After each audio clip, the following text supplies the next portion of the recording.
back to Jurassic Park Japan, our weekly Jurassic World Evolution 2 park build, made extra epic with mods. In this video, we're building a Yin and Yang inspired habitat for the Chinese feathered theropods Yutyrannus and Sinotyrannus. In the previous episode, we made a plan, and that is our guideline today, because right away I know this is where I want Sinotyrannus, and this is where I want Yutyrannus.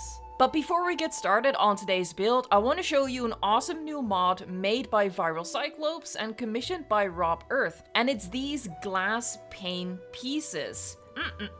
This is definitely something Jurassic World Evolution 3 needs, just glass walls. And we have two variations that just come from the game. And then we also have this piece and completely borderless, just a pure piece of glass so you can give it your own custom border, is this one right here.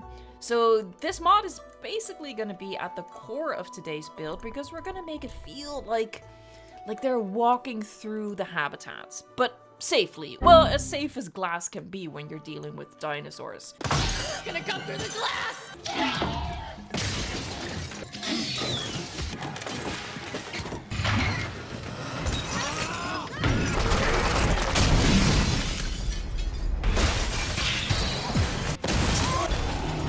So, Yin and Yang. I know it's Chinese, but it has been requested, and I do think it's a cute idea because we have so many Chinese species in this park, so I don't know, it feels like a nice little nod to it. In the meantime, I can't figure out what I'm doing. There you go. So, our guests need to go from point A to point B, right? To continue into the park. And what I figured is we do like a squiggly line, something like that. Did I nail it on the first try? I might have nailed it on the first try. And what I want to do is grab my bat cave. Where's my bat cave? My bat cave is here. So, people enter the bat cave. There, and people exit the bat cave eventually. And the path's gonna go through here, and at certain points, and I just want to visualize this for myself and for you as well. This is just how I go about it. Alright, so I'm just gonna grab this one. Again, just for visualization purposes, they're gonna be moments where they look into the habitats on the left side.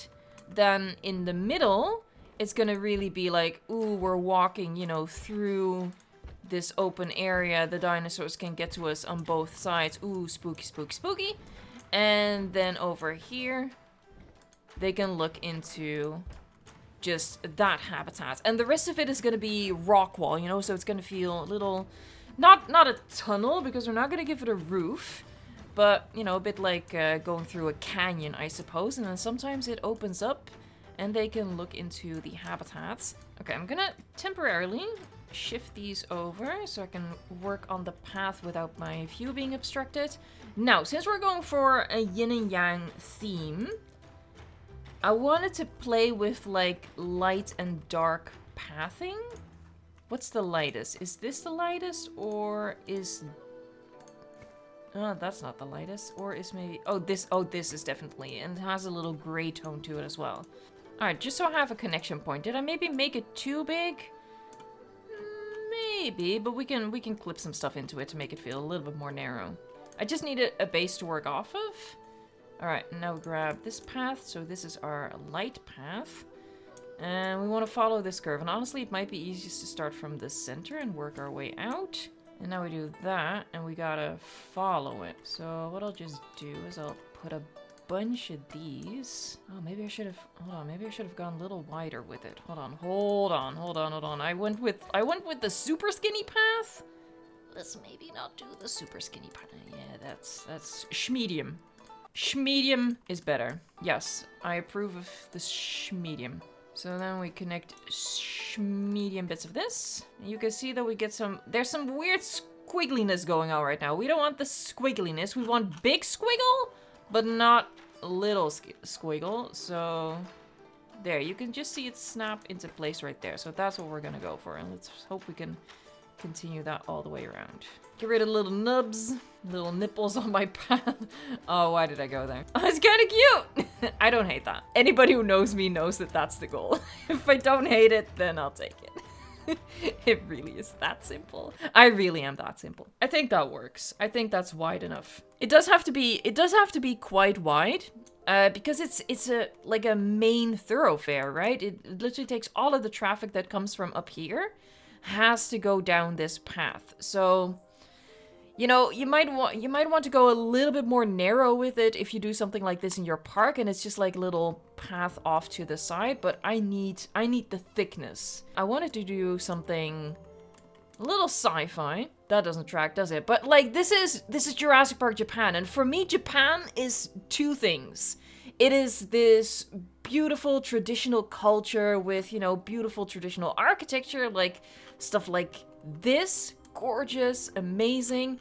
But Japan is also hyper modern to me. Japan is technology and just the society of the future. So for me, it kind of tracks. It kind of tracks. What I want to do is put like just the regular invisible fencing outside of the glass so that the dinosaurs can't go up to the glass and potentially, you know, break it.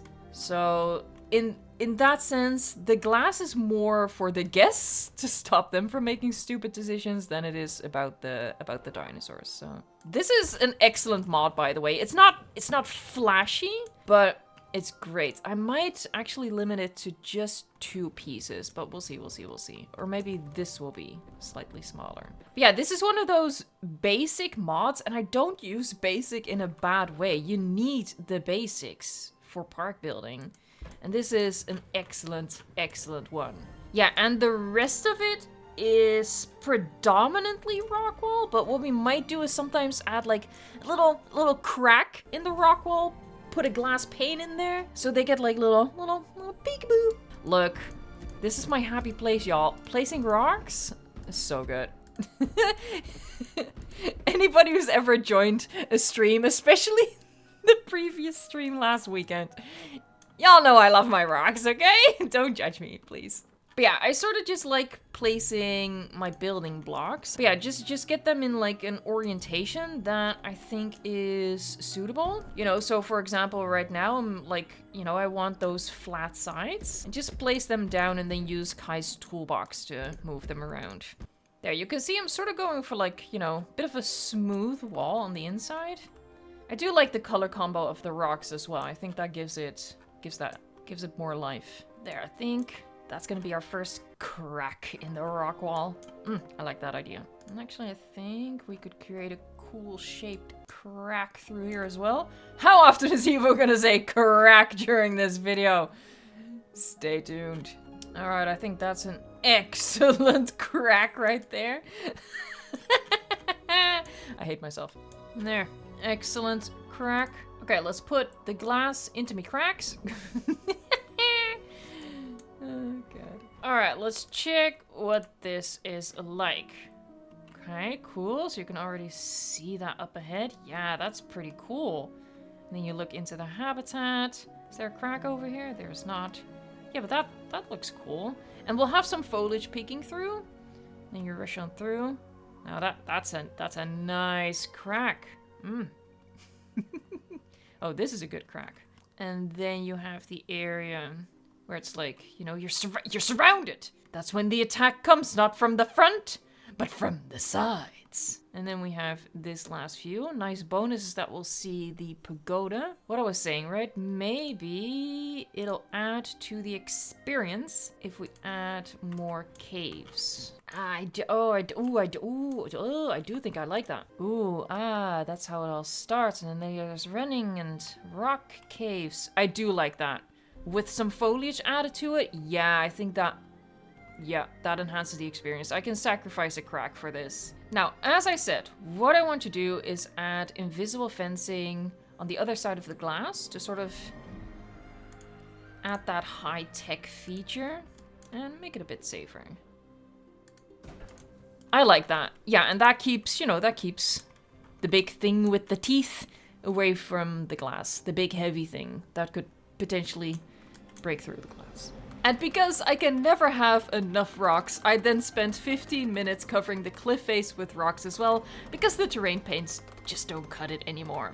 If you've made it this far into the video, thank you very much, and also I'm sorry for all the crack jokes. But if you are enjoying the video, it helps me out if you give it a like, and of course consider subscribing to the channel. We're on our way to 300,000 subscribers, and if you want to help make that milestone happen, I'd be super thankful, and we'll do several things to celebrate that milestone when we get there, including a video where I show your best builds on the channel to share this platform with the amazing builders in the community.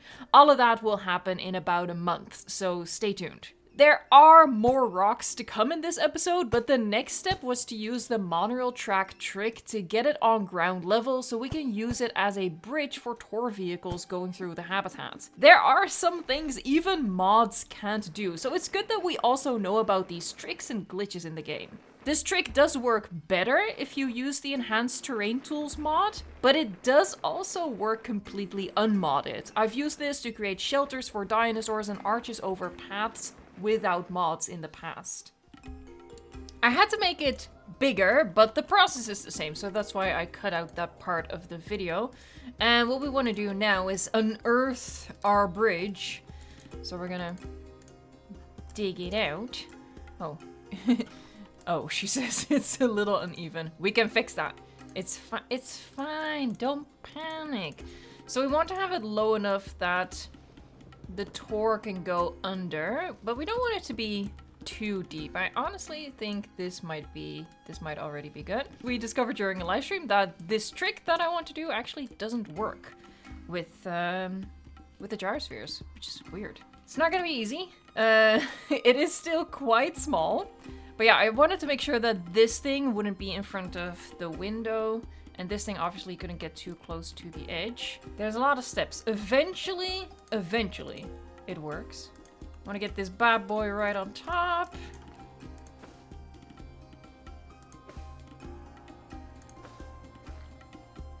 And then we can just make that corner. Now we delete him, and we're left with bam. All right, beautiful.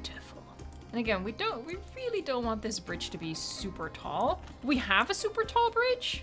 Here, this is my super tall bridge. It's gonna get even taller because I'm gonna dig down even more for Sauropod Valley. Here, we want to be able to. I might take it a little further. Ooh, actually, I think the tour has to go right by here. So I do need to keep this level. There, this is how we go down. And what honestly might be fun is to continue this over here. Have it be a little. Have the wall be a little uneven? Yeah, maybe. All right, so how is this gonna go? This guy has to go right by here. And obviously we want to go under, right? So I'm just, and then we'll snake it down here. It does mean you go through this area twice, but maybe we can make it a little different. I actually do like that. I think it, yeah. Gives it a little bit more life, I think. Yeah, I like that. Instead of just one massive wall of the same height, I like that, okay? Let me continue the tour. So now this one just really goes right by the edge. And we connect that. Okay, cool. I like that. I like that. There you go, boop. I'm not sure if you can get up there.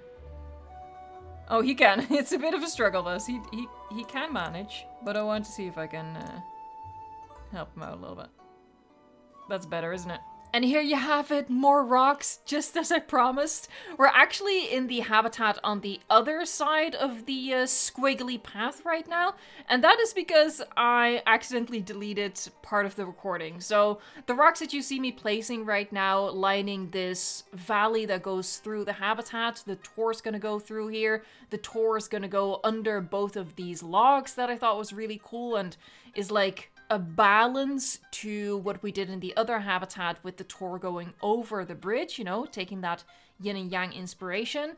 But yeah, this rock work I also did on that other habitat that, you know, we were just building a bridge for and stuff like that. But I've been testing different recording programs because I feel like the in-game recording that the program I've been using just doesn't deliver the quality that I wanted to have. So I've been testing different programs during this build. And unfortunately, every program saves the recording on a different location. And I didn't properly keep track of that. So when the storage of my PC became full, I had to delete some stuff, and I accidentally deleted the recordings from one of the programs that saved it on a certain location. I wasn't paying attention, and I just deleted it. I was like, what the heck is this? Get rid of it. I need storage space. So yeah, a part of the recording here is going to be lost media, but you're not missing out on much. You know, it's just the same thing that I'm doing right here. Just placing a whole lot of rocks because, you know, they are my one true love in this game. Are there even dinosaurs in this game? Questionable. Once I was finally done with the rocks, I moved over to foliage, and as always, I really like sinking these fluffy trees and the willow trees into a rock wall to make it look like shrubbery is growing over the rocks and give it a little bit of life, literally.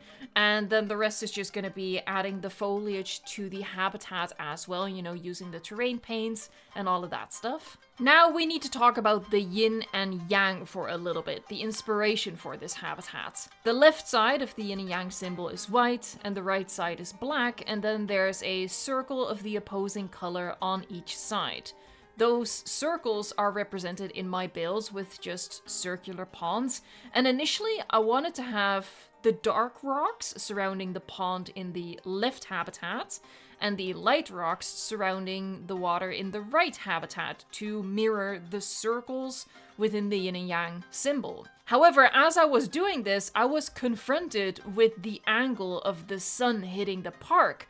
The light rocks look a lot better when they catch the sunlight. That makes them as bright as possible. And the dark rocks obviously look even darker in the shadow. So it worked out better to have white on the left and black on the right, to have one facing the sun and the other backlit. So my two habitats are just one side, the left side, is light. The other side, the right side, is dark, with no mixing of light and dark like the yin and yang symbol does do. I just think this worked better for the habitats, and I didn't want to take the yin and yang inspiration too literally anyway. Now I did consider switching the Yutyrannus and the Sinotyrannus around, so have the white dinosaur on the dark side and the black dinosaur on the light side. But I didn't like that either, because when you walk down the path in the middle and you're looking into the habitat, the Yutyrannus facing the sun makes them extra bright, just like the rocks, and the Sinotyrannus backlit makes them extra dark. And I just think it works so much better. I think light versus dark, without muddling it up for the sake of the concept, is a much stronger, much more impactful result, and I hope that you'll agree when you see the showcase at the end of the video.